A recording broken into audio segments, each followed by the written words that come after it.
Hi, this is Dr. Scott Luper. I'm the medical director of White Spruce Medical here in Fairbanks, Alaska, and we're doing a series of videos on IBS. This is the second in the series.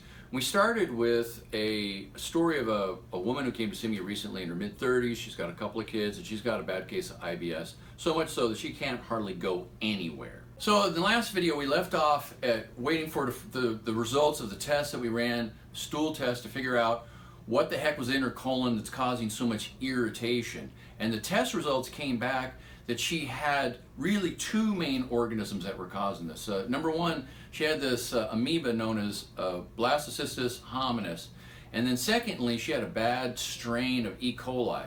Now the weird thing about this is if you look up online or you get some resources and you look at these two organisms, what you find out is they're both listed as normal flora, bugs that normally occur. Now the problem here is they are common flora, but they are not normal flora. They're not flora that's all happy-pappy. What turns out that her problem is a common problem, and these organisms take advantage of a disrupted colon environment. They grow, they are irritating, and they make it much, much more likely for you to have colon problems, in particular IBS.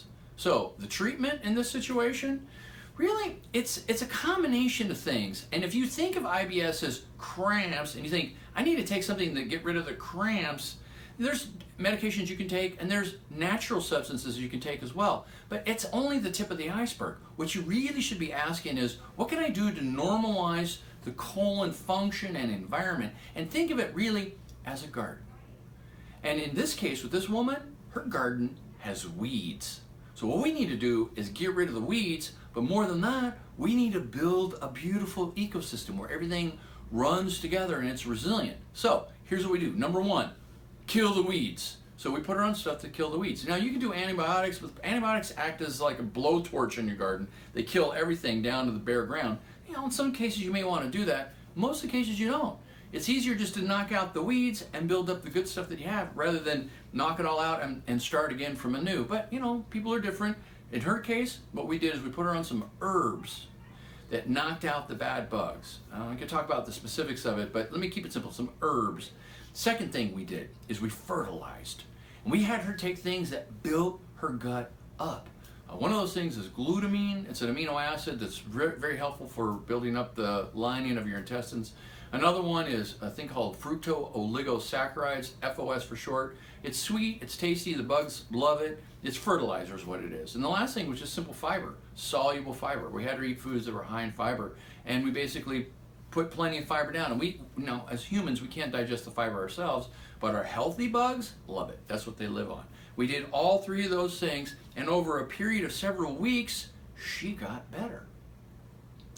So that's a key element here, is by gosh and by golly, what you do is you weed and you feed and you reseed.